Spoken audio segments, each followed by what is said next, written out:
insult started, by the way. Cool. With music, of course, as always. Sick.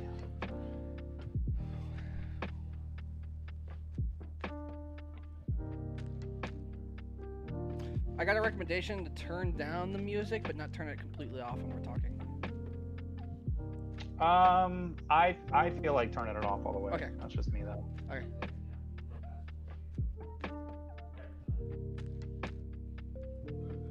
I have my beverage. Nice. Branded head to toe. They better fucking win this week, dude. I'll be so mad. I'll be so mad, dude.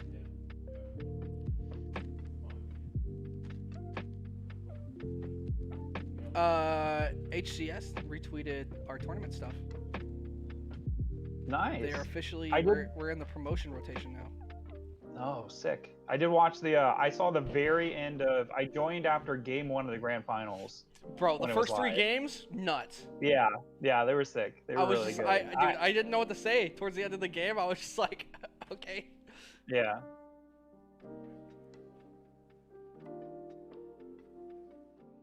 What are you pushing the live stream there right now, buddy? What do you mean? I got a timer. I can see our faces. There we go. All right, never mind. Yeah, I saw Old Guard seemed like they took the 2-0 lead, but they were all really close games. Yes. And then the rest of the games were super tight as well. It seemed like it came down to a lot of switch and bait and then actual like management of the items, which I mean that's quintessential arena shooter Halo, but the team that like lost, everybody's shots are pretty clean. Bro, Scary was shooting almost 70% the whole game. Every game. Disgusting. Gross. Gross. Overall good event though? Yeah, great event. Our viewership was actually okay. We peaked at like 30, 35. Not bad. That's not bad. Especially with the other esports arena stuff going on. And we surpassed 200 followers already. It's like our 8th stream. And then we're making our emotes because we got our sub button now.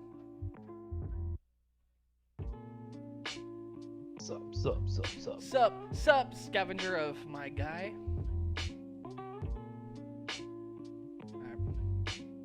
Ooh, buddy, you know what tickety time it is. It's time for the LFTG Podcast, episode 4.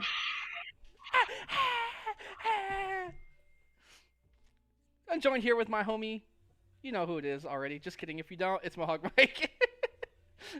Well, hi. And I am Refresh. We are your consistent hosts of the show. So, get used to seeing it. We got some topics for you tonight. If you guys have not been here before, we have a system. We have a thing that we do.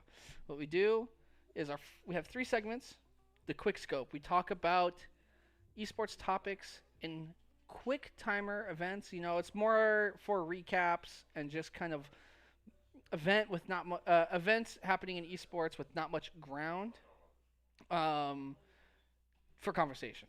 And then we have the reload, because everyone knows it takes forever to reload in FPS games. We got 5 minutes to talk about a topic, quick breeze over of the topic, and then we discuss it. Usually ends up in a heated debate between Mohawk and Mike, screaming at each other. Just kidding, we're pretty like-minded. I don't know. I kind of got at you last week with the whole Overwatch League and what defines a dynasty or not, but that's neither here nor there. But I was just thinking chain. Mike's getting an office call. That's all good. All right, let's go ahead and jump into the first topic. The first topic is a banger. Just kidding. It's last week we had talked about the Slippy stuff. So what I figured we'd make, because it's only going to last for a couple weeks, I would make it a small segment, probably once a week, recapping Division 1. Not anything else. If you guys do not know how the divisions work, I read this whole spiel last time. Go ahead, go back to our last episode. It was our 5th topic, and it was 2 minutes and 30 seconds of reading, and then we were able to talk about it. But we're gonna go ahead and talk about what happened with Division One regulation. Division One regulation is, Division One bracket. Division One bracket is an 8-player bracket, top of the top in a single elimination bracket. Winner takes home some cash money. So on the quarterfinals, our first match we had Wizrobe versus Mango. Mango ended up winning that 3-1. He went Falco, all set, 0 Fox. That's a pretty hard matchup for Falcon. Lasers really stopped Falcon's momentum. So that's kind of expected. Mango kind of has the edge on that matchup against Wizrobe in general. Mango does a really good job at keeping Wizrobe's Falcon to the ground. Second match, we had Nun versus Plup.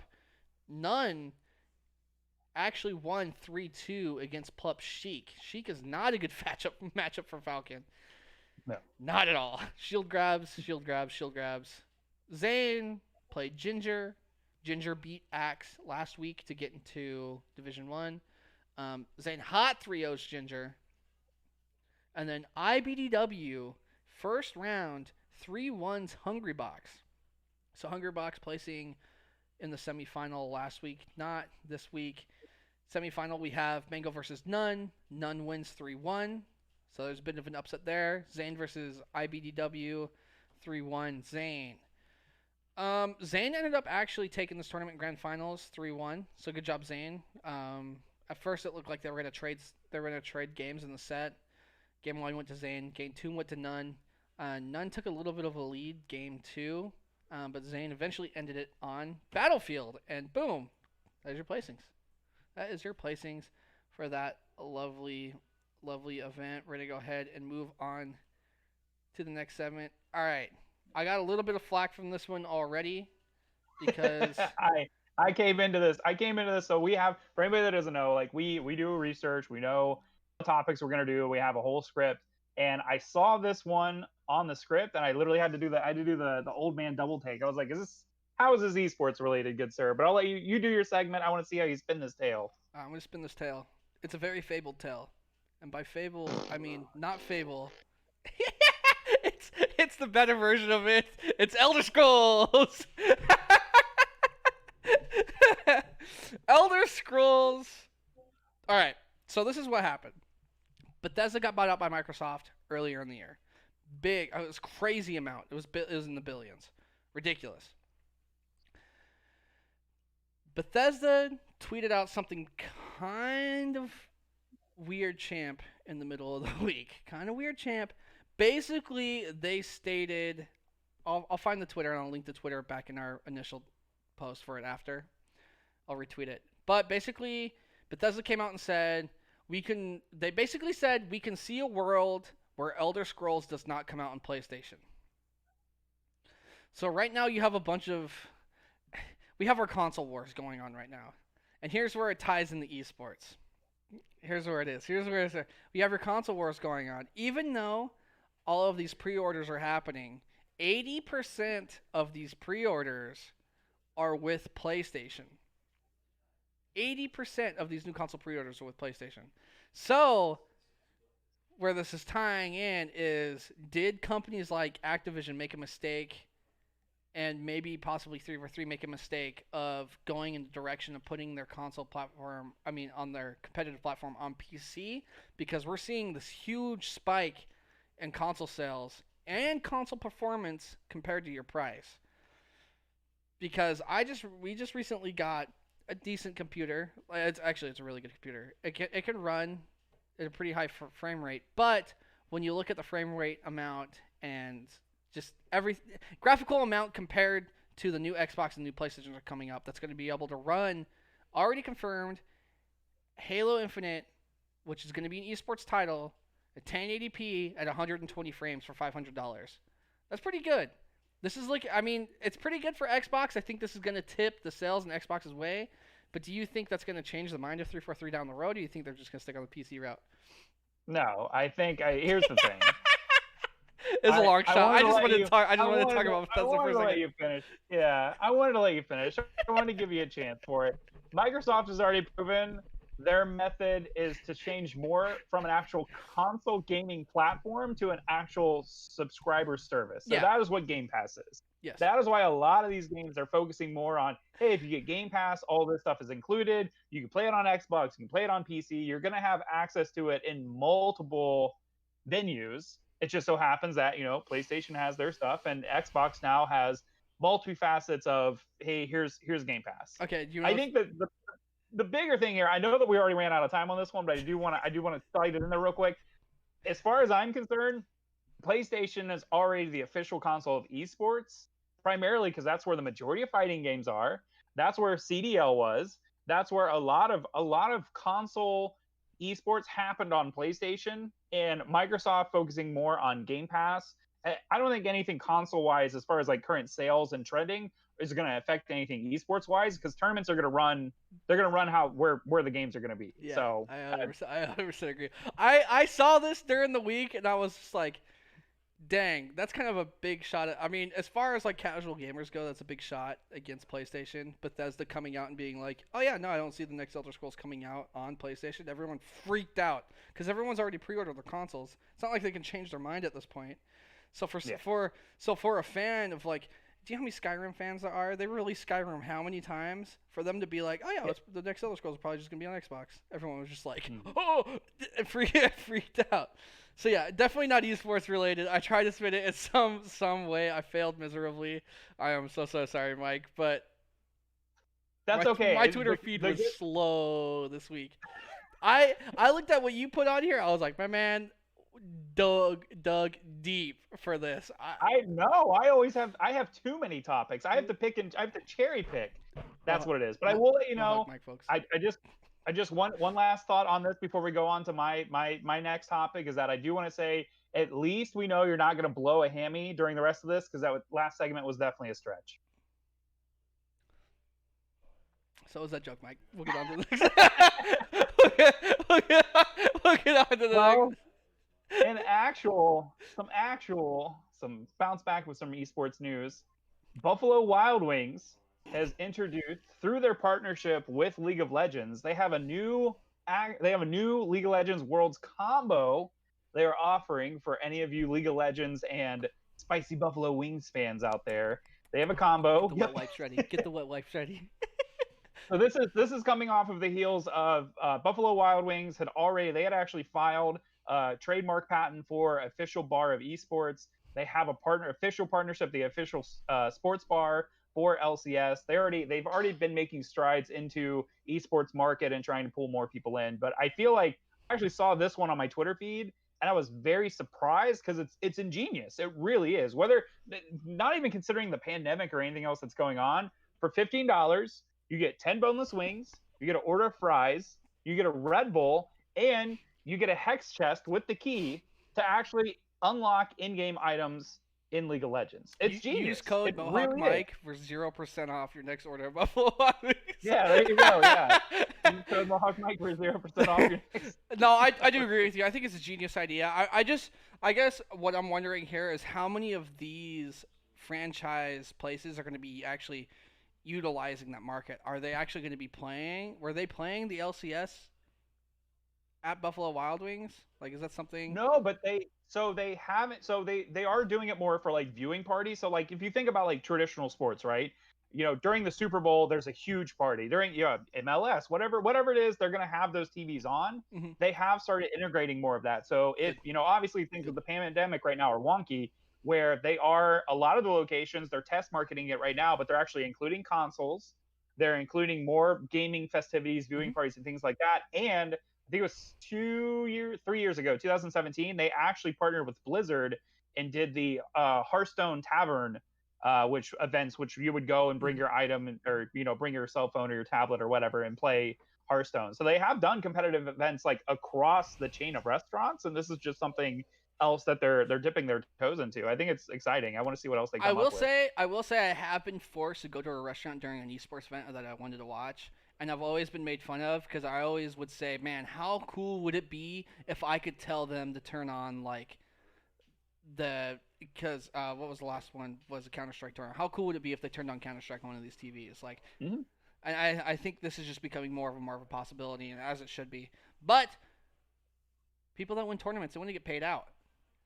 And Mike, tell me how these fools want to get paid out now. So first and foremost, I want to give a big shout out to Gutex. If you guys are unaware, he is actually the behind PogChamp. That is actually his face. Gutex has always has his finger on the pulse. Primarily known like within the fighting game community, but overall just business sense. I've had many conversations with him. He actually mentioned this, I think it was sometime last week, that there was conversation about potential esports competitors being paid out in cryptocurrency rather than traditional, means of cash. Now, he had followed up with it, and he discovered what he thinks is the first official actual esports competitor that agreed out of Japan that actually said, yes, instead of paying me out in the normal currency that you would, pay me out in crypto. So it is a relatively well-known Smash Brothers Ultimate player that opted to get these payouts. And the thing with that is the crypto specifically is XRP, and the player itself is Ken. So wait, not Ken, the American Ken. Okay. So Ken from the player, Ken. Correct? Yes, from Japan. He's actually ranked on the PRI. He's top 100 in the world. This might set a precedence. I know one of the bigger things is esports is always like it's had a lot of growing pains, and part of the things with that is like actual organizations. ESL's always been great, DreamHack's been great, MLG and events like that. But like a lot of these grassroots events or even more like semi-professional leagues where it's like, okay, you won this tournament, here's your payout. The organization doesn't record it to the IRS. The players themselves don't record it as winnings earned and reported on their taxes. So there's always been kind of this weird, like, not necessarily like negligent, but like kind of like muddy situation with paying out players. Well, now if they're paid out in crypto, is any of that possibly tracked? I don't know how Japan works. I know that the United States is more like with Bitcoin and Bitcoin's Litecoin like and a stuff free like market, though, isn't it? Isn't that like the whole point of it not being like a part of that system? I feel like I have seen some litigation saying that you actually have to report earnings that you made off of. So like if you bought Bitcoin at X and then you sold it at Y and you actually made money off of that, but that's on the return itself. That's not on the actual Bitcoin amount, right? Right. Yes. So I will just let you know, all of LFTG reports all of its taxes. Okay. Yeah. Just a heads up, we got this covered. I don't know if you were trying to hit that me up as we should, but we do, Mike. I swear. No, that's super interesting. I think that's something that, I mean, obviously, because it's a risk no matter what you do. Because let's say Bitcoin goes nowhere, which is like there's a potential in that. I'm not saying it's like largely possible, but there is a potential of Bitcoin kind of fizzling out, right? Of people just being like, oh yeah, no, it's not worth anything. We're not going to take it. So that's a risk that players are willing to take. But I'm happy that organizations are willing to be like, oh yeah, that's a risk you're willing to take. Okay, well here's that. But like, do they pay? How do they wait? How do they? Is it? I guess it's like I'm curious if the amount matches what they would have got in cash.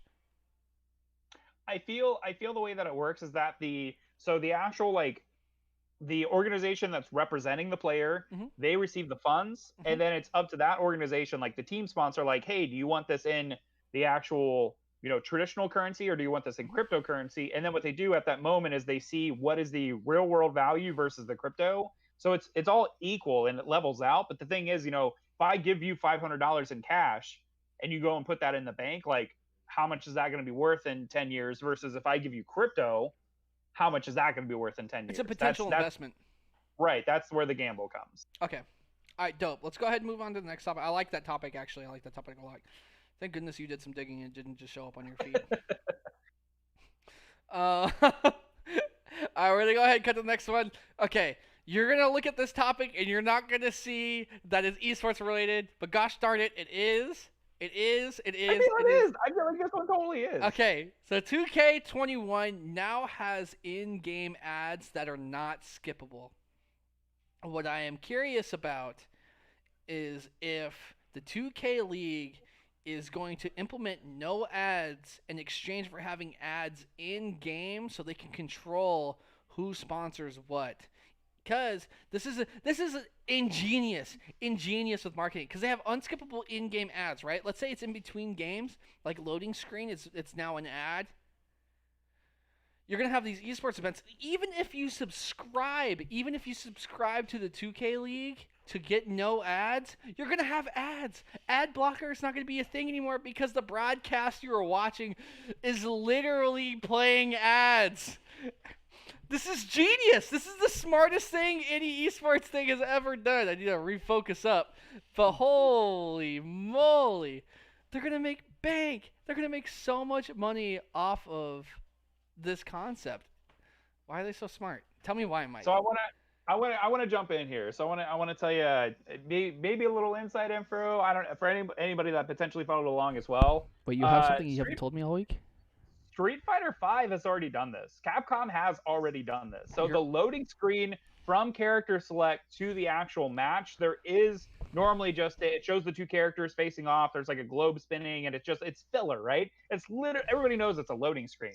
Mm-hmm. They had instituted 2 years ago, prior to the Capcom Cup, which is their World Championships. They actually had in-game ads. Now the thing is like all of the advertisements they showed were related to Capcom Pro Tour, and specifically like, hey, here's this new Street Fighter related comic book series that's coming out. Hey, here's this new get the Capcom Cup 2017 official T-shirt. Like they were all ads that were relevant just for their brand and namesake. But this is something that's already been instituted because that was actually I helped work on the Capcom Cup finals, the broadcast. I was a producer on the show, and the conversation came up. Hey, when the game loads, do we actually show that load screen so we get the advertisement in the broadcast, or do we just load in as soon as we get into the game? And so this is something that's already been kind of like tested with before, but I think it's one, it is very smart.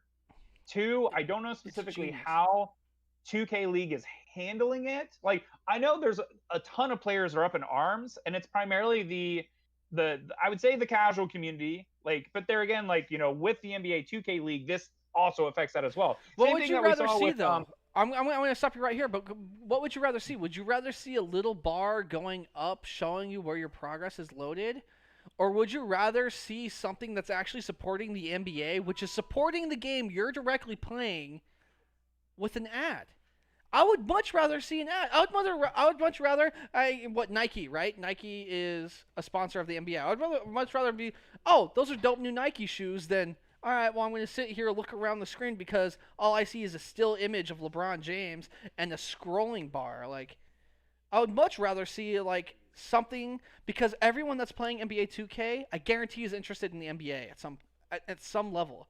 Oh, yeah, I think they go hand in hand. And if 2K are playing this smart, which they should be leveraging those ads that people buy Jordans, man. People buy Nikes. People buy Under Armour shoes. I mean, people are gonna buy the stuff. People buy Gatorade because of this. Like, I would much rather see something that has relevance in what I'm about to be playing in than seeing nothing for 30 seconds. I think the bigger component with this too. No, I don't think you're crazy, and it's a very smart idea. And like I said, it's as far as the implications of what it does for them, I think it's only a really good opportunity. There's negative connotation with it right now, but like if it's just general ads, like if companies are buying into these ads and they're being shown and they're promised that they're going to be shown during 2K League broadcast, then it's great, because think about it. They can also, like, they own the game. They own the franchise. So, like, if Coca-Cola came to them and said, hey, we want our logo on the court. Hey, we want it on the sideline benches. Like, it's all there. It's just a matter of now, are you going to have separate advertising for the casual, just general audience? If people are actually playing in 2K League, are they going to see a different ad? There's this tightrope now, like, right? So they have this real estate and it's really up to them of how they implement it and how they use it. The reason why I was just I love your take. I love your take, but the reason why I was just rubbing my hands together because this next topic is a juicy one, baby. I guarantee you do not know what I am about to say. I guarantee you have no idea what I'm about to say. I don't even know if I want to put a timer on this because I can talk about this all day, but I'm gonna put 5 minutes on this juicy mother, and I'm gonna cut on over to this image right here. Huntsman equals Optic. All right, this is what happened, Mr. Mohawkmike. This is where we need the conspiracy logo again. No, this is no longer conspiracy. My conspiracy has been taken away. This is, I believe, okay, you can re-slap conspiracy on this because I believe this is 100% a teaser. So, the CDL released a video basically highlighting the Huntsman roster, basically recapping their 2019/2020 season. Actually, it's just 2020. Recapping their 2020 season. And then at the end, towards the second half of the video, they were talking about how the new roster is formed, what they think of the new roster. And I kind of want to talk about that as well. I want to talk about the roster because we've talked about this in like 2-minute segment. And I didn't really grab down on this. But at the very end of the video, they took a segment of an interview with Envoy, which is the current submachine gun player, the Slayer submachine gun role, on the Huntsman, and quote for quote, he said, "What? Hector bought Optic? Why would I don't know anything about that?" And the video ends. The very end of the video, and that's classic Vision ending with the teaser. Classic video. You roll your eyes. I got chills right now just talking about it. I'm rolling my eyes because it's an announcement of an announcement. It is an announcement of it. It's so hype. It's so hype. It's so hype. It's so hype. You're going to see Chicago Optic this year. Andy Miller is going to invest in the Optic brand. Hector's getting the bag of money. And you're going to have one of the best 4v4. Don't roll your eyes at me. You're going to have one of the best 4v4 rosters you've ever seen in Call of Duty. This talented roster. Envoy is your Slayer sub. Scumpy as your objective sub. Dashy as your flex player. He can run a sub or an AR. And Formal as your main arrow. This is one of the most talented groups of individuals of esports, period, I have seen on a roster. The only team that is going to compete with them this year, maybe Dallas with the likes of Shotzi. I don't know how Shotzi and Ilya are going to do in the new game because you can't. I played the beta. You can't bust through doors. You can't just gun everything. You have to. It's a little bit slower. But FaZe. So now you're going to have Optic and FaZe back on top. Grand finals every week, baby. Ooh. CDL 2021 is going to be a juicy one. Oh, I'm so happy. You look at this. This is a genuine smile on my face, right? You don't get this very often. There's like 3 things. I can't talk about 2 of them, but one of them is a good rivalry in Call of Duty, and this is why I'm smiling. Oh man, what do you think? Well, it's good news overall. I have to say that any excitement at this point Seattle's is still winning. Wait. Seattle's still winning the championship. Yeah, you can't. You can't flex. You can't. Seattle's still winning, dude. I have the Optic tattoo, but Seattle's winning. Any excitement at this point is good because you want to keep the fans engaged. You want to keep them talking, especially with this transitional period going into the new game. Yeah, even your cat's hype about it. Even your cat wants to get on this Optic hype train. But with the transition, with it being a new game, going back to 4v4 rosters, with it changing over to PC with certain controllers, anything to keep the fans engaged is super crucial right now. And so this whole thing evolving with Hex buying back Optic, where's Optic? Where are the players going to be? Where's everything? It's beautiful. Oh. I wouldn't say that it was engineered this way. It was, but dude. the way the storylines are coming together are very interesting. It's immaculate. But so if this conspiracy, if this confirms the first part of my conspiracy, this confirms that Chicago will evolve into. Man, I don't know actually, because I'm thinking about it. Hex has talked about buying an LA apartment for the last 2 months. Well, probably just because Nate shots and everybody else is out No, there. I don't know, man. Because before the last 2 months, Hex has said he hates LA. He said there's nothing about LA that he likes. Yeah, And then all of a not sudden really. he buys this apartment in LA, and this transaction takes place. Dude, Nate Shot gets rid of the CS:GO team. Gosh dang it, he has so much. Dude, he's missing a team. He's missing a competitive team. What are they competing in? Fortnite? No, they're not competing in Fortnite. All right, I'm freaking out. I'll Man. just I'm leave gonna it have at a heart that. attack. Dude. I was gonna put a little button on the end of that segment, but I will let you finish with it because I feel like we could also dig more. We'll have to do that in overtime. Once all the segments are done, I'll let you theorycraft some more about what's going Oh on. man, dude, I've been sitting in my room awake at night thinking about that moment. Mm-hmm. But go ahead, get me started on what's going on. What's going on Yeah. with the combine? So the first thing I wanted to talk about in the reload segment was talking about the esports combine. For anybody that doesn't know, this was happened this past weekend. It's basically a bunch of collegiate esports organizations, teams, players, people all throughout the industry coming together to host what they refer to as a combine. So the combine itself had a bunch of panels. They had actual like recruiters that were talking with players about bringing them on, signing players to scholarships, and playing for their university. Conversations about like the business side and all the legal obligations with having esports players and scholarships and things like that. So I really wanted to highlight this because I feel like a lot of times when I explain to people, especially if you talk to somebody that's in traditional sports or a fan of traditional sports, I have to explain to them like here's the pyramid of how sports work. So at the bottom of the period, the biggest portion is like people who casually watch, right? It's people who turn on Sunday football, they watch it, they're engaged, they want to follow it.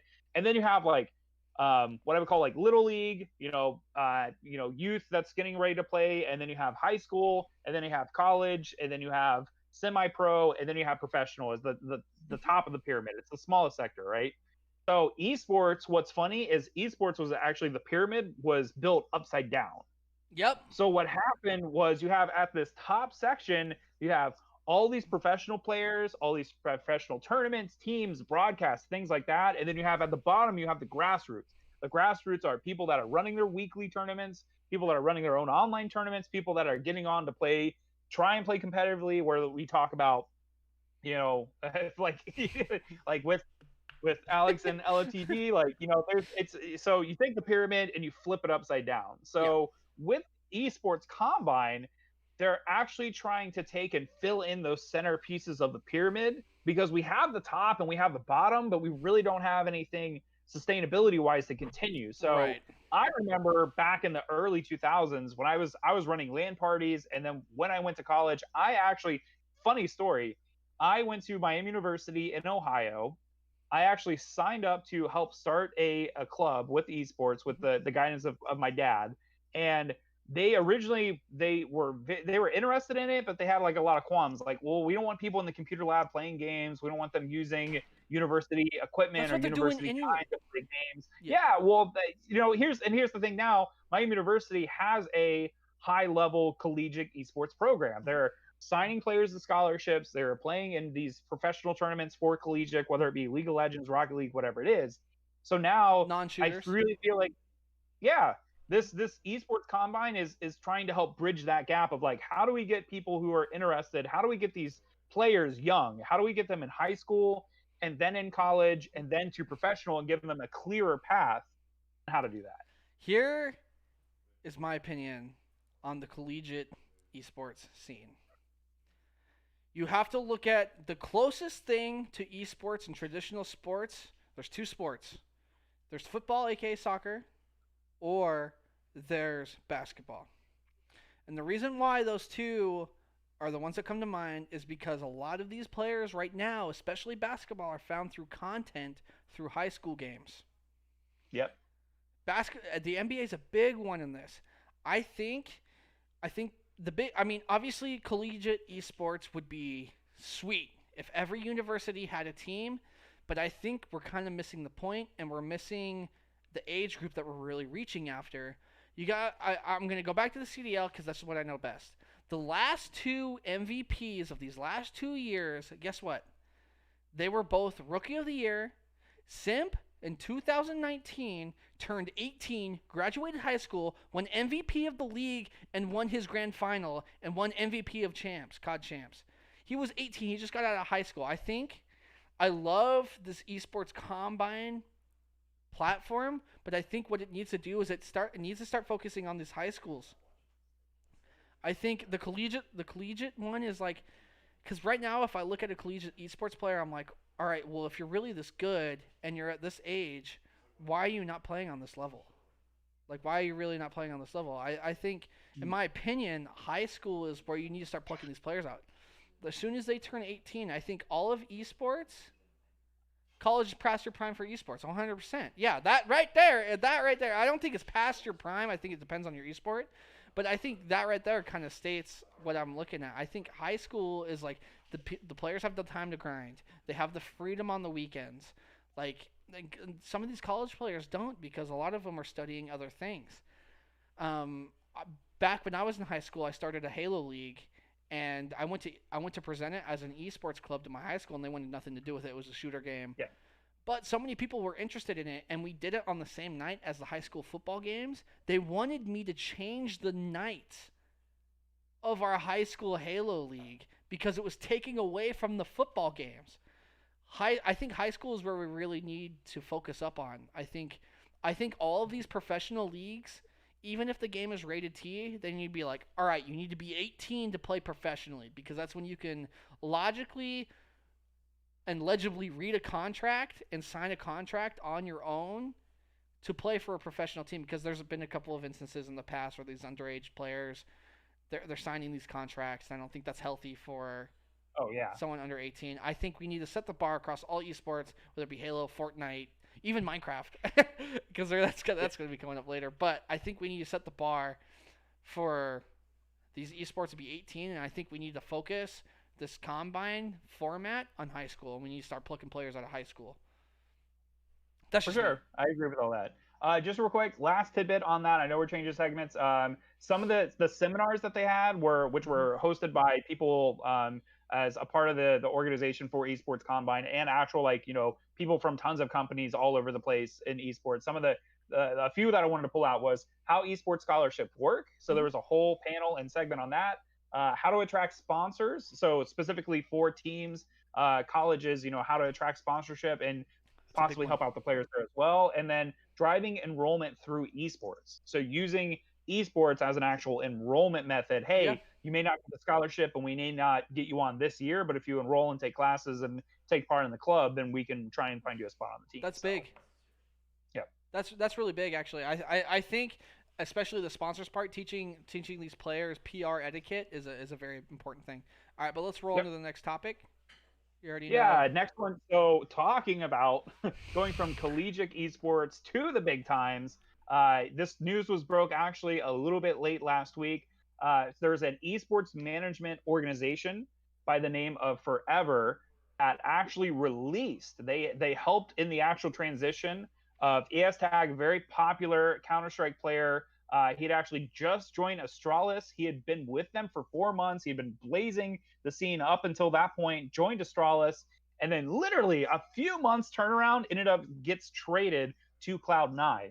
Now, this happens all the time. We talk about it's referred to as roster mania. Players get traded back and forth. It's not really that big of news. But the reason this is such big news is that the actual Forever, the talent management agency, actually released in a tweet that the estimated value of this trade was $2.1 million.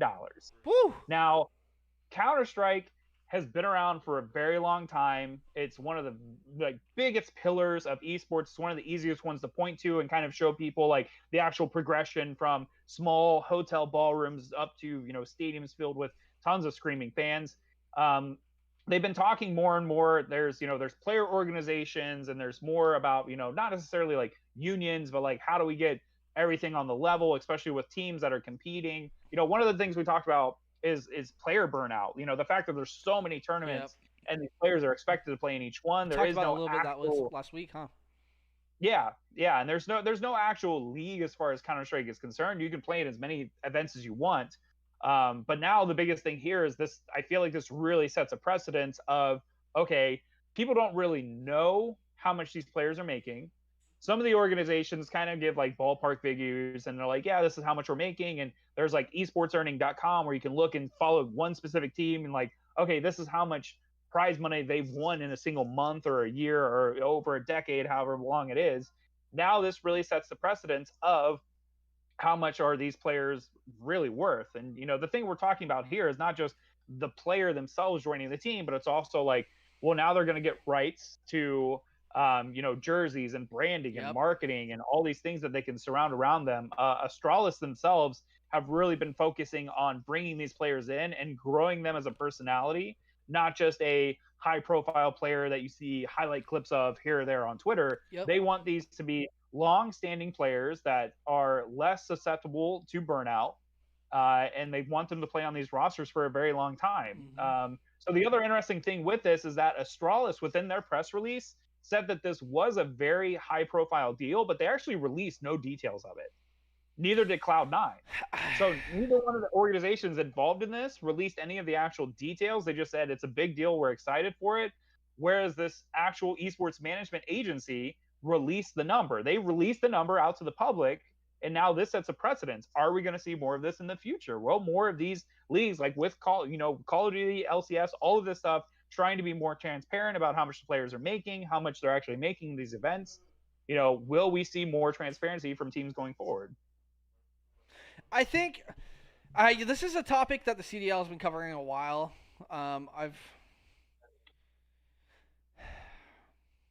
It's hard because as soon as you start putting a number out, you're almost creating a bidding war at that point. And I think you're going to create something. I can see the argument for and against it. And I'm going to start with my argument against it. The argument against it is you're going to create a bidding war at this point, and you're going to come down to kind of what MLB, Major League Baseball, has kind of come down with as far as traditional sports go, is you're going to have someone like the Yankees with all of this money, and they're going to be able to afford the roster that they want, and they're going to be able to afford to buy the players that they need to succeed. And then on the other spectrum, you have someone like the Oakland A's, which don't have that much money, and they're going to be barely scooting by in the regular season because they don't have the money.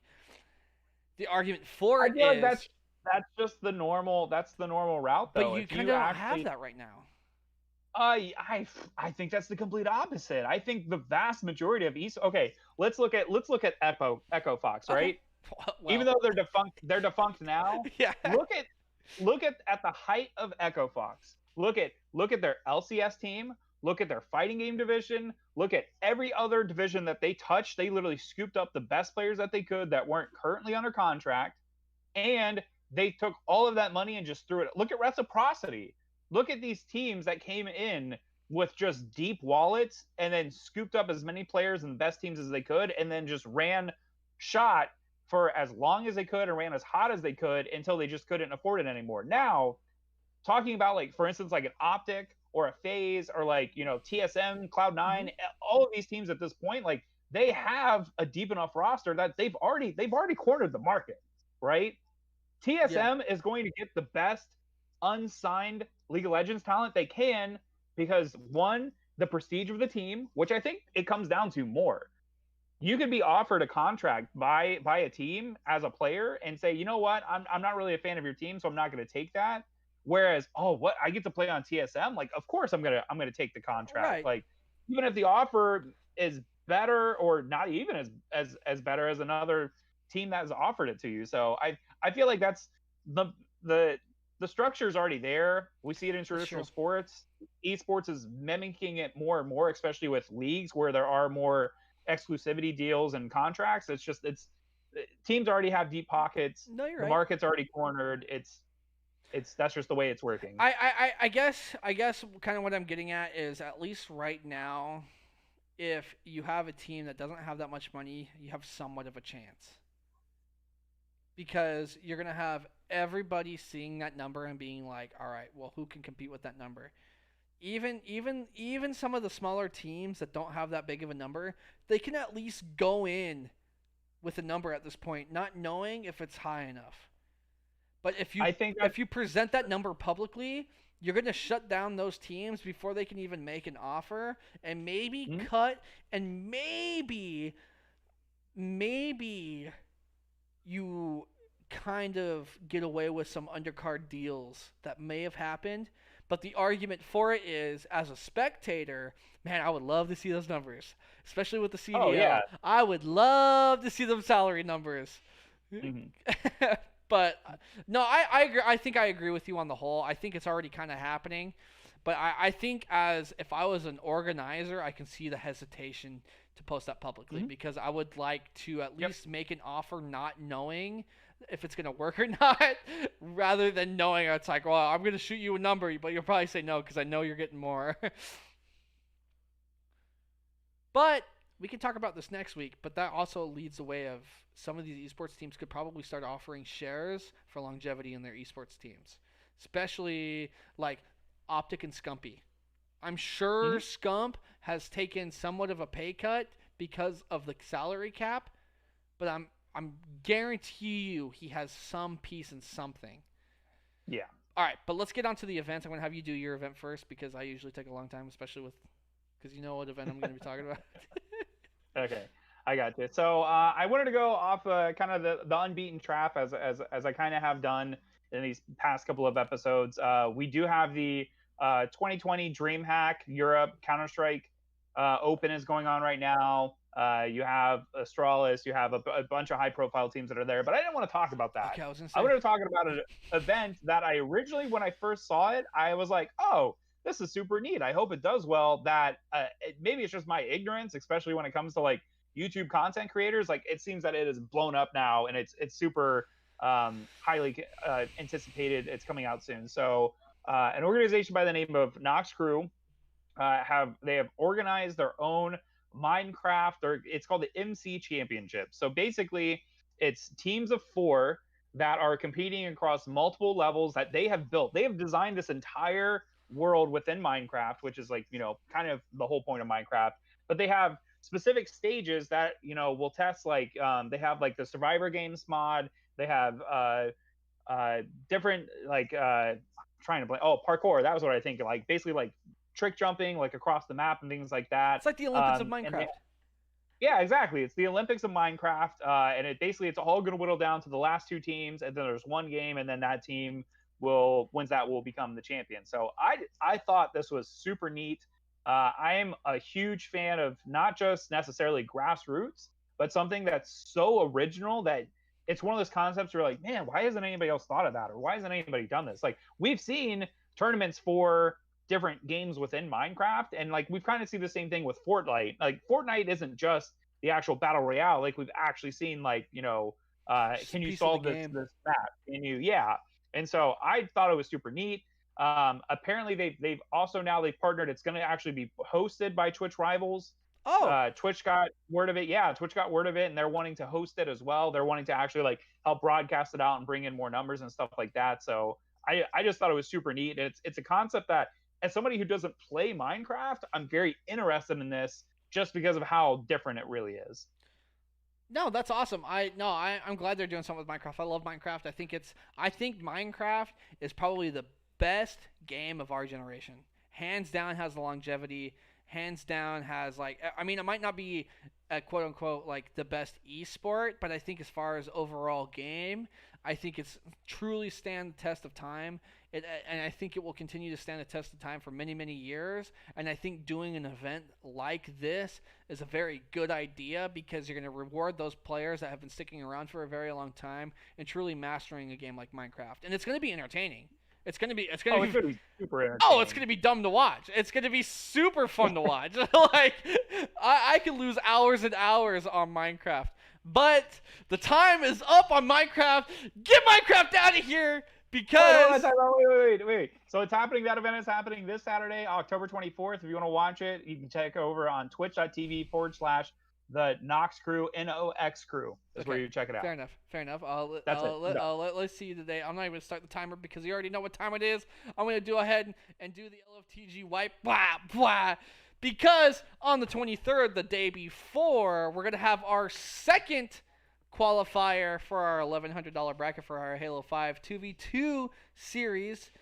This is our first event series. We're doing 4 events. We're basically just testing out, seeing if it's working. We now have the support of the HCS. So we're going to go ahead and build on the hype. And we're going to talk about our event a little bit. Last event, we had 2 teams qualify. We have Old Guard, which took first place. Also took $180. We always do $120 for our 2v2 tournaments. Free to enter, of course. The Gold Star BR and Scary Optic FPS took home first place. They're going to be qualified, but close runner-up was Joanne and Running. JM Old Guard won 3-1. Yes, 3-1 because it did go to a game 4. The first 3 games were phenomenal. If you have a chance to go back and watch them, it's a really good example of how 2 teams can simply just be evenly matched.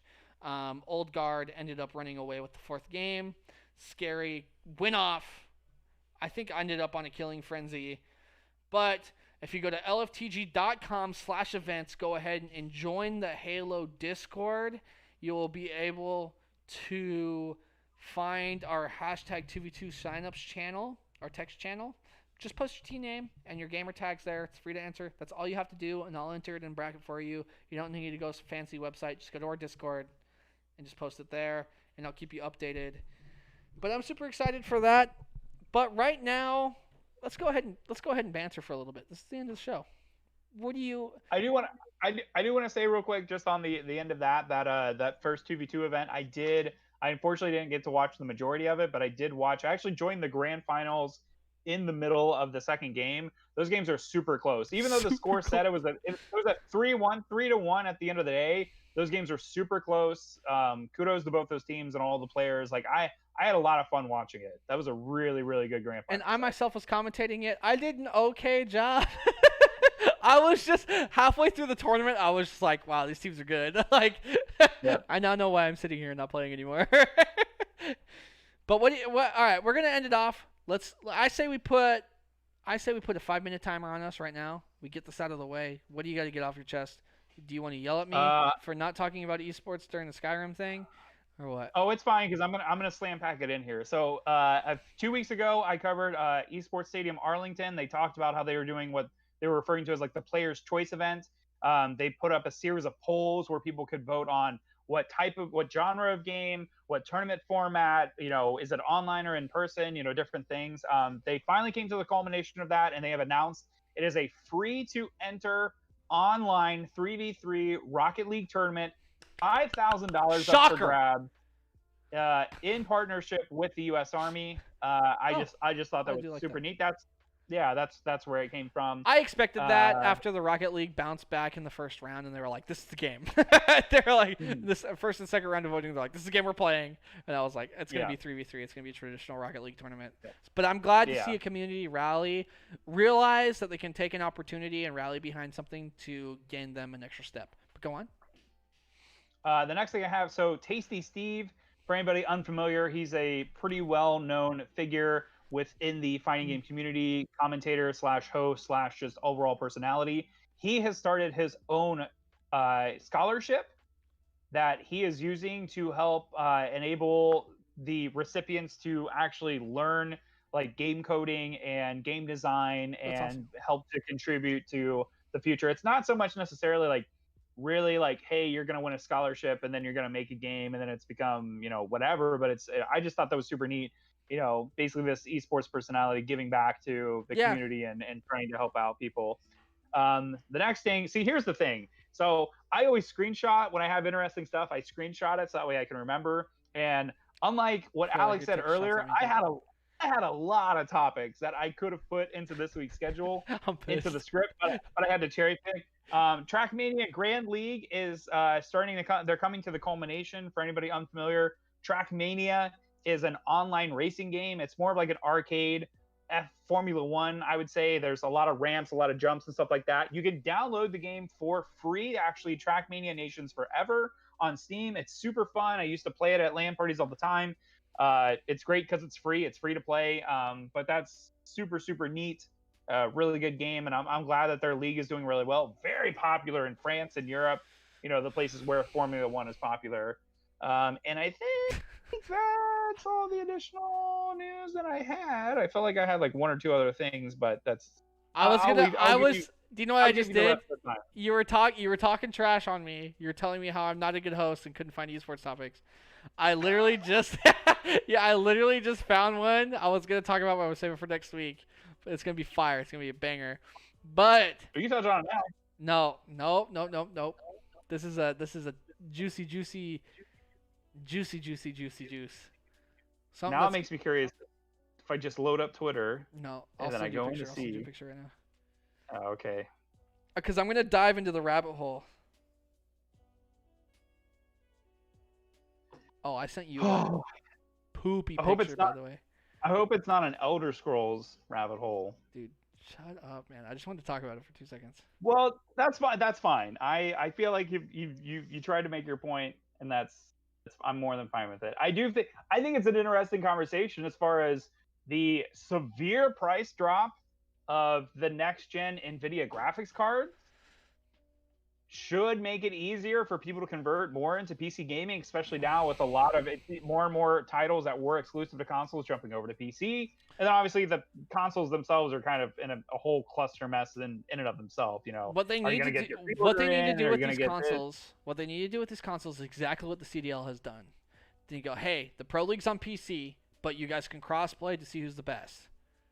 Because you can plug a mouse and keyboard into your Xbox, you can plug a mouse and keyboard into your PlayStation. You see that picture? That picture I just sent you? Oh, okay. That's interesting to me. That's super. That's actually one of the first times you've seen something like that. Yeah, I'm cool with it. I won't. We'll save that for tomorrow. For next week because we'll save that for next week because I'm gonna talk about that. I'm gonna go into conspiracy mode. I'm just gonna go like this, and so that way people know. What I'm gonna get at right now is people know things that we don't, and next week I'm gonna just throw it. I'm gonna throw the kitchen sink out the window, man. Oh, Squiddle in chat says, did you all talk about the Street Fighter V online fix? No, I actually didn't bring that up. So Street Fighter V, it's been a whole mess. Capcom, it's been talked about to death. Rollback netcode, things like that. They're actually trying to make strides to actually fix the online netcode for Street Fighter, and especially with Street Fighter League doing so well right now in viewership, what better time to try and sustain the player base? I agree. No, I agree. I think right now is the best time to actually reinforce netcode and really build on. I mean, you're right now we're living in a world where we can't do in-person events, so building upon your netcode is the easy next step. So I'm super proud of Street Fighter for working on their netcode and making it better. 2-bar connection is actually playable now. All right, well, it's about 6 o'clock my time. I said we go ahead and wrap this up. I think we had a lot of good topics this week. I think next week almost too many good topics, dude. I couldn't find any to save my life. Bro, I will. I need to start more following. Start sending me people on Twitter, but as usual and per usual, I'm gonna fade the music in real slow. And right now we're gonna listen to some slow jams. Some nice piano playing, maybe a little bass, a little bit of snare. I'm going to go ahead and roll you out of this amazingly fantastic talk show that we have hosted today. Brought to you by LFTGofficial.com. Go ahead and find all of your nice, crispy merch. While you're at it, go ahead and click on the events tab. Click into our Discord. Join our Halo tournament. If you have an Xbox. if you don't have an Xbox, don't join it. Go ahead and go to our Call of Duty section. But we do have Discords where you can promote your stream, promote your YouTube videos. Get in it. But I am Refresh Media, and this is the best co-host I could have ever asked for. The man with the beard, the man with the hawk, aka the Mike. Mr. Mohawkmike does way more research than I do, but you know what? I fixed the freaking stream layout. Gosh dang it! That's true. Listen, I gave you. I just really wanted to talk about the Elder Scrolls thing. I know, it was super interesting. I was like, as a competitive gamer, I was like, damn, PlayStation sucks. They can't even get Elder Scrolls. And they leaked their UI. And it's the same as the PlayStation 4 UI. And I swear, if I cannot load up my friends list within 2 minutes, I'm going to throw my friggin' controller at the screen. No, you're supposed to use voice command now. Why don't you have your Kinect hooked up? Hey, PlayStation, invite... Oh, how am I supposed to... Hey, PlayStation, invite XXX Takashi 420 Smoke My Blunt XX 420 again 69. Invite that person, PlayStation, please. You already screwed up because you didn't say capital X, lowercase x, capital X, Takashi. All right, well, we're gonna end it on that note. I'm gonna go ahead. I'm gonna throw these fools to the starting soon screen. That's really the thanks for watching screen.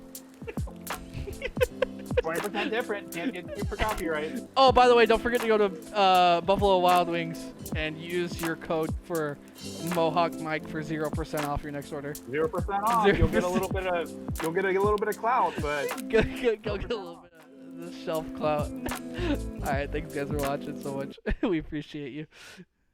Thanks everybody. Have a good